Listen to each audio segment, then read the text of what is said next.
महाराज जी, आज हर व्यक्ति बच्चों के संस्कार को लेकर चिंतित है। क्या उपाय है ठीक करने का? देखिए, हमारे यहाँ भारतीय संस्कृति में ये व्यवस्था तो पहले से ही थी और शास्त्रों ने हमारे कहा है कि यदि अच्छी संतान चाहते हैं तो कम से कम 100 वर्ष पहले तैयारी कीजिए, अर्थात 3 पीढ़ियाँ ठीक होनी चाहिए। अभिमन्यु महान हुए थे तो उसके पहले उनमें कुंती का चरित्र आप देखिए और सुभद्रा का चरित्र देखिए, फिर तीसरा नंबर आता है उत्तरा का। 3 पीढ़ियों के बाद अभिमन्यु महान हुए थे। तो इस महानता को गढ़ने के लिए हमारे भारतीय संस्कृति में ये सदा ही प्रयत्न होता रहा संस्कारों के माध्यम से।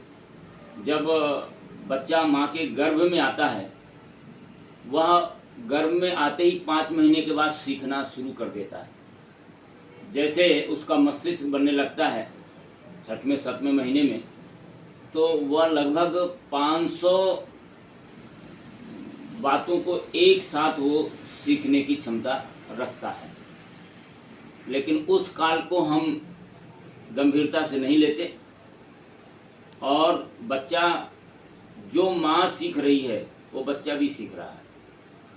माँ का आहार विहार चरित्र चिंतन जो भी है उसके अनुसार ही शिशु का निर्माण हो रहा है। माँ के प्लेसेंटा से, नाभि से वो जुड़ा होता है एक संरचना से शिशु, और जो माँ भोजन पदार्थ ग्रहण करती है उससे उसका शरीर बनता जाता है। और माँ का जो चिंतन होता है, अचेतन मस्तिष्क शिशु के अचेतन मस्तिष्क से जुड़ा होता है।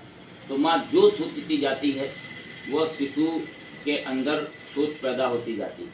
कई बार माँ कुंठाग्रस्त होती है, अवसादग्रस्त होती है, तनाव में होती है या विक्षिप्त होती है, तो बच्चा भी विक्षिप्त पैदा होता है।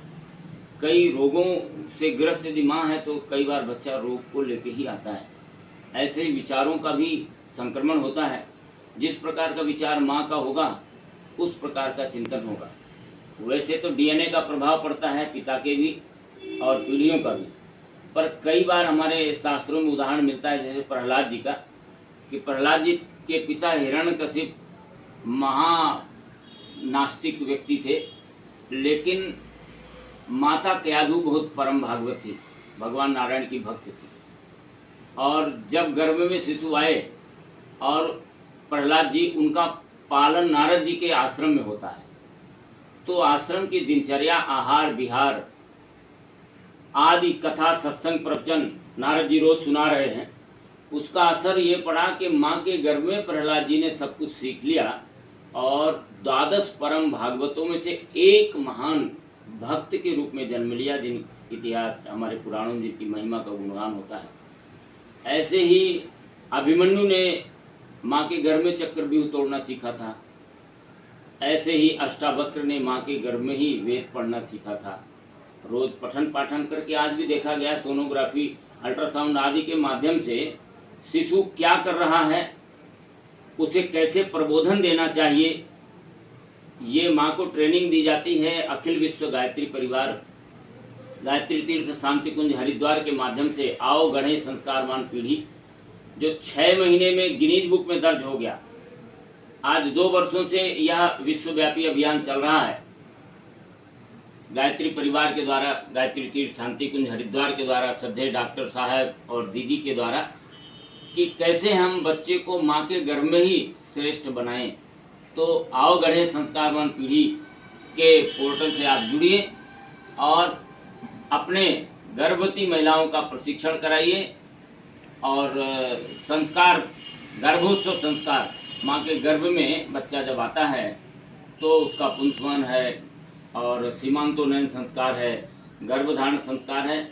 तीनों को सम्मिलित करके एक संस्कार के रूप में अखिल विश्व गायत्री परिवार ने सम्मिलित किया है, जो सरल है। और वो गर्भिणी को शिक्षण विज्ञान के साथ, औषधियों के अवघ्राण के साथ, वैदिक मंत्रों के साथ परिपूर्ण करके प्रशिक्षित किया जाता है। और मेरा अनुभव है कई ऐसे दंपतियों के जिनके संस्कार संपन्न हुए हैं और बड़ी प्रभावशाली और श्रेष्ठ संतानें ऋषियों जैसी पैदा हुई है, जो इच्छित थी, जैसा वो चाहते थे वैसी संतानें पैदा हुई है। इसलिए इसका लाभ उठाइए। जय श्री राम, जय गायत्री माता की जय।